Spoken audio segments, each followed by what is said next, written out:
graça e a paz do Senhor Jesus a todos. Vamos para junho, prestes a chegar na metade da nossa jornada aqui do ano.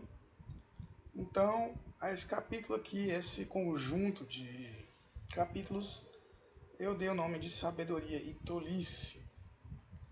Então, nós podemos ver aqui a introdução, 2 Crônicas 5-7, em que nós vemos Salomão, que foi o rei escolhido ali para suceder Davi,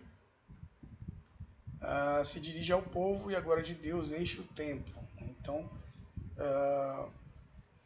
Deus aprovando a construção do templo, e também nós vemos a grandeza e a glória de Salomão como representante da casa de Davi. E nós vemos então a grande sabedoria de Salomão, que Deus lhe dá como recompensa por Deus perguntar o que Salomão queria. Ele pede sabedoria para governar o povo. Então ele recebe muita sabedoria, por ele não ter pedido riquezas, por ele não ter pedido outras coisas. Deus lhe concede essa sabedoria. Então nós temos ali, por exemplo, o Cântico dos Cânticos sendo escrito. Nós vamos ter Provérbios e Eclesiastes sendo escritos. Todos ali, basicamente, pelas mãos, grande parte pelas mãos de Salomão. Então, essa história ali mostra em 1 Reis, mostra exemplos dessa sabedoria, mostra o caráter internacional que os reinos de Judá e Israel obtêm nessa época, em que a própria rainha de um reino comercial muito ao sul, lá no sul da Arábia, chamado Sabá, riquíssima, vem para conhecer e ter contato com a sabedoria de Salomão, como vários reis, inclusive o próprio faraó, pois o Egito está muito fragilizado nessa época. Ele dá sua filha em casamento para Salomão. Então nós temos uma amostra dessa sabedoria de Salomão, tanto em Cântico dos Cânticos, quanto em Provérbios, quanto no livro de Eclesiastes. Temos ali também o Salmo 49, e temos, infelizmente, novamente a queda de um rei de Israel, em que Salomão, por causa de seu excesso de poder, seu excesso de prestígio, e basicamente também pelo excesso de mulheres, ele desvia o seu coração de Deus e comete ali uma série de pecados de idolatria e basicamente quebra todas as leis que Deus tinha imposto ao rei, que limitavam o poder do rei, de que ele não tivesse muito poder, muitas mulheres, e basicamente Salomão tem mais de 1000 casamentos ali, mesmo que muitos deles sejam casamentos políticos. Salomão, ele é completamente exacerbado. Então, novamente, Deus está mostrando ali para o ser humano, para o seu povo, que não se deve confiar no ser humano no sentido de que nenhum ser humano é bom o suficiente para governar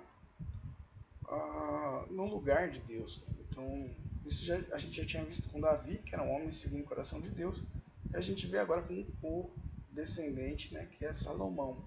A mesma coisa acontecendo, só que Salomão, ele parece não se arrepender desse tipo de pecado. Talvez nós não temos isso no livro de Eclesiastes, um certo arrependimento, mas ali já é no final da vida dele.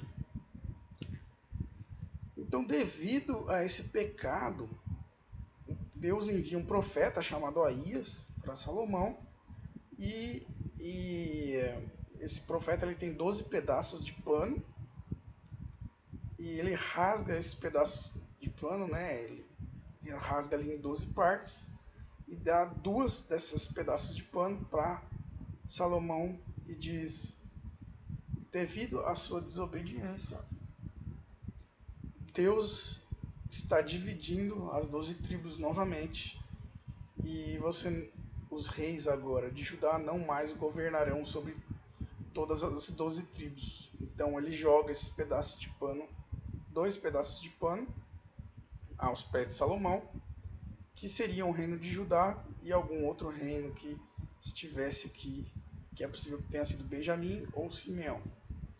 Então, basicamente, a partir dessa época você nunca mais vai ter o reino de Israel unido. Ele vai ser sempre dividido em 2. Você vai ter o reino de Judá no sul e você vai ter todas essas outras tribos formando o reino de Israel no norte. Então, são 2 reinos. Esse período é conhecido como a monarquia dividida.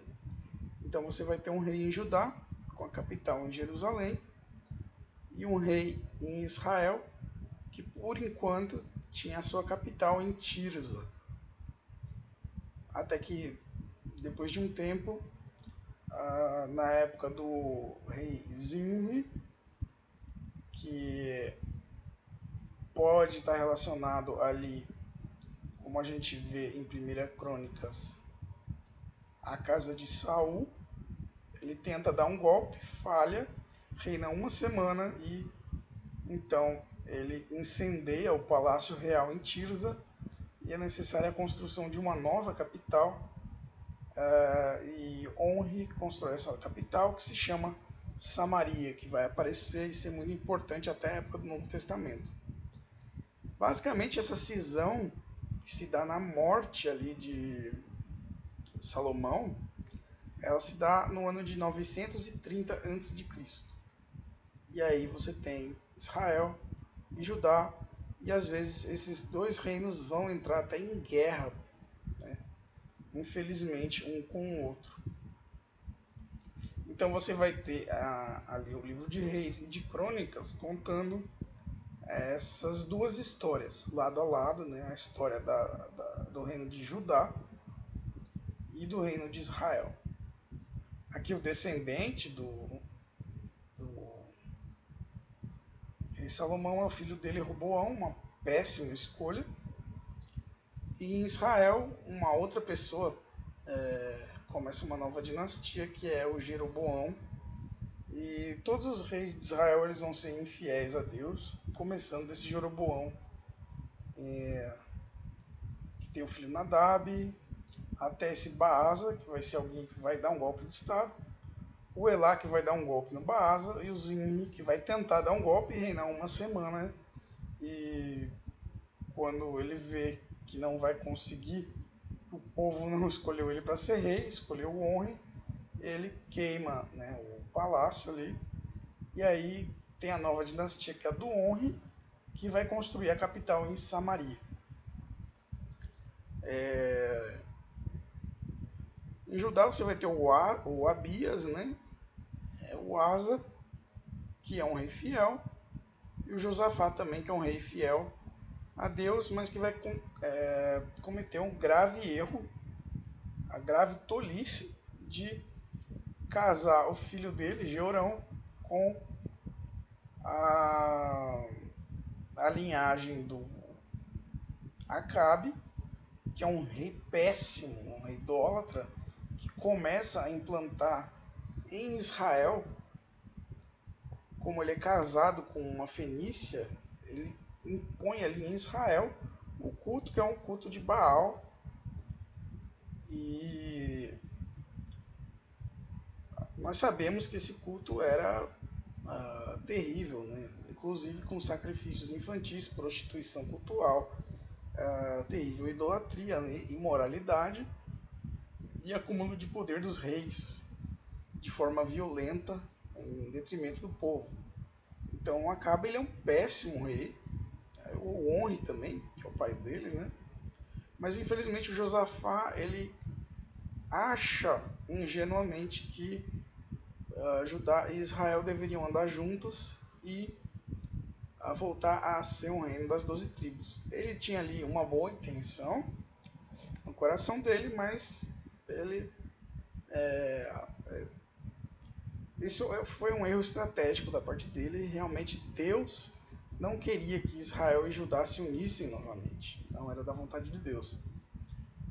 E aí, por causa dessa aliança, vai ter um período complicadíssimo em que o Acasias, o Jeurão, eles vão exterminar todos os irmãos do Josafá e basicamente quase que a linhagem messiânica que viria por Judá é quase extinta por causa desse assassinato político em que a casa de Israel tenta dominar ali sobre Judá, mata todos os 16 filhos do Josafá, e aí a filha desse casamento aqui, que é a filha da Jezabel, a Atalia, ela dá um golpe e por conta disso Israel consegue tomar o controle de Judá por muitos anos e foi um dos períodos mais macabros ali da história de Israel e basicamente é possível que o livro de Joel tenha sido escrito nessa época. Não se sabe quando o livro de Joel foi escrito, mas é bem possível que ele tenha sido escrito aqui por volta de 800 a.C., mais ou menos nessa época. Também no livro de Crônicas de Reis, ali você vai ter alguns dos primeiros grandes profetas, como Elias e o Eliseu, ali entre 850 a 800 a.C., que são os profetas alguns dos mais conhecidos. Embora a gente não tenha ali muitas das palavras deles, nós sabemos que eles foram muito importantes, conhecido como o maior dos profetas, Elias, e basicamente Elias ali falando contra tudo que a casa de Israel vinha fazendo de errado. Né? Então basicamente temos ali Elias, Eliseu, mais ou menos nessa época terrível, e Eliseu ele vai ungir ali, o Elias e o Eliseu eles vão ungir uma nova dinastia, um novo rei chamado Jeú, e esse rei será uma vingança do Senhor contra toda a casa aqui de Israel. Ele basicamente vai destruir toda essa dinastia que é a dinastia de Israel. Porém, logo após isso, ele destruir todo esse culto de Baal, destruir todos os sacerdotes, ele também se mostra um péssimo rei. Então mostra que toda a violência que ele comete ali contra essa dinastia da Jezabel, inclusive ele mata ela ali também, é apenas sede de poder e não temor a Deus. Né? Então basicamente a gente termina o mês de junho aqui com um clima meio sinistro, aqui, meio tenebroso, mas vai ter uma grande reviravolta nessa história aí no próximo mês, então vamos ficar de olho aí. Eu não vou dar spoilers, mas teremos aí algumas surpresas no mês de julho. Então fiquem todos na paz do Senhor e até o próximo mês.